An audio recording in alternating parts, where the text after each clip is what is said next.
Hindi ito usapin ng pagkakaibigan. Kasama ko itong tao ito. Noong lahat ay tahimik na lumaban, lumaban yan.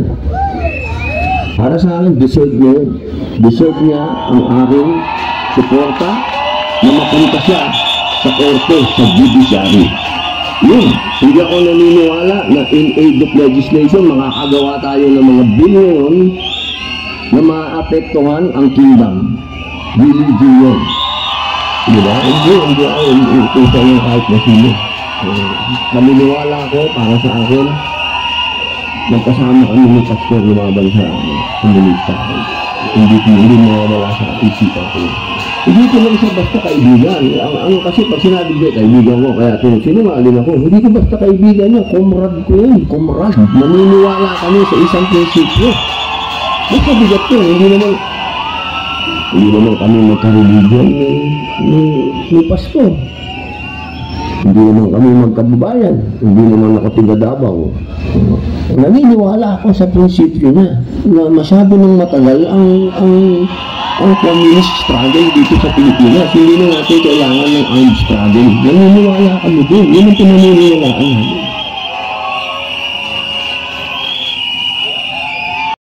Nag-live ako sa aking YouTube channel. Nagsalita ako sa mismong live na sabi ko, ano ba ito? Ngayon pa lang, napapaligiran na tayo ng mga oligarchs. So, doon pa lang nakaramdam na ako ng hindi maganda na mangyayari sa gobyerno niya. Pero dahil po ako ay die-hard at loyal supporter ng mga Marcos, ayoko pa po magsalita nun dahil nakakahiya naman sa mga dilawan. Diba? Baka sabihin nila, o ayan, yan ang napala ninyo. So nag-hold po ako for since June, July, and yung August, medyo hindi pa rin ako nagsasalita, medyo blind item muna. Hanggang sa dumating na nga po itong January of 2023, talagang nilabas ko na ang nararamdaman ko at hindi lang nararamdaman ko, nakikita kong pang-aabuso sa kabanang bayan at mga abuso sa ating lahat. Kaya naman mga kapalangga, ako po ay nagpapasalamat sa inyo dahil hindi na lang po si Maharlika ang namamaos ngayon, kundi libo-libo at milyon-milyon mga katubayan natin, lalo na po ang KOGC members at si Pastor de Boloy at lahat ng mga kababayan natin, mga OFW, sama-sama po tayo ang ating boses. Kasi ito po yung power natin. Wala tayong armas, wala tayong pera. Hindi natin kailangan ng armas. Kailangan lang natin ng boses natin. Dahil kapag tayo ay talagang nagbigkis-bigkis, kahit ano pa pong trilyon na ninakaw nila sa kabanang bayan, kahit gaano pa kataas na armas ang gagamitin nila o panakot nila sa atin, hindi po sila magwawagi. Magwawagi po ang taong bayan dahil naniniwala ako na meron pa rin demokrasya sa Pilipinas. Kaya dapat dinigin tayo ng walang yung gobyernong ito. Pero hindi tayo dinigin. Kaya nga tayo nagsama-sama ngayon. Tinatalikuran tayo, binagbaliwala tayo sa halip. Nagbabayad ng mga trolls, nagbabayad ng mga nagpapapalit ng mga black propaganda para sirain ako, sirain si Pastor, sirain pa rin lahat ng mga kritiko. Kaya naniniwala po ako, malapit na ang ating panalo. Kaya kung po ay mapagod, katulad ko, hindi naman kami papagod, huwag po tayo sumiko dahil nasa mga kamay po natin ang tagumpay. Maraming salamat po sa inyo. Maraming salamat kay Maharlika. Palakpakan si Maharlika. Naniniwala ba kayo na malapit na natin makamit ang katagumpayan?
A'udhu billahi minasyaitanir rajim.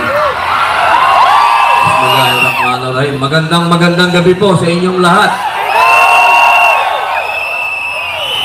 Alam niyo po, itong samahan na ito, walang iwanan nito. Ako po, katulad po ng sinabi ni Tatay Digong, ang kaibigan, kaibigan yun. Lalo na kapag kakampi mo pa. Hindi ko po makakalimutan ang ibinigay sa aking suporta. Unang-una, ni Pastor Kibuloy.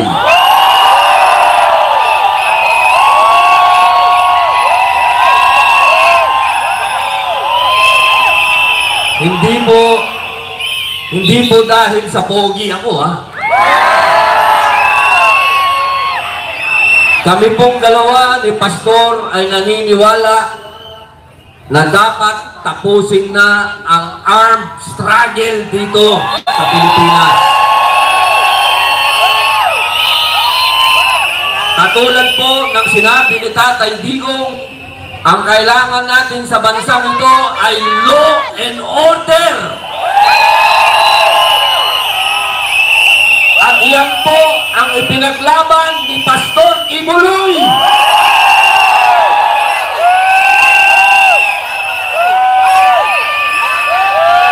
At ngayon, sa kanyang pinaglaban, siya po ay dumadaan sa isang pakikibaka na hindi natin siya iiwan.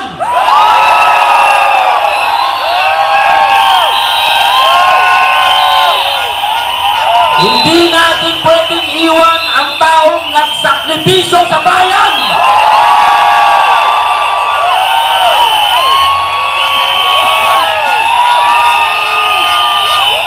Kaya po, mga mahal kong kababayan, hinihingi ko po na sana huwag nating iwan si Pastor. Maraming salamat po.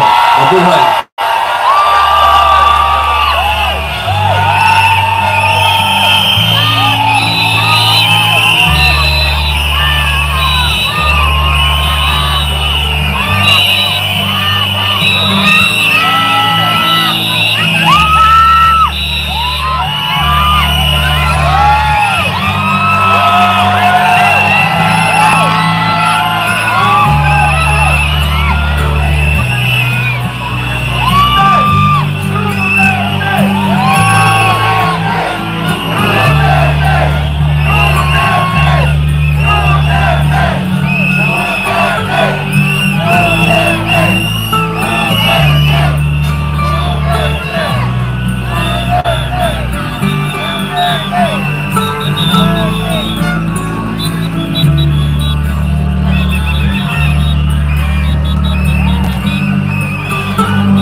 pasensya na kayo kanina na wala tayong masila. Payay na payat, ng Pilipinas!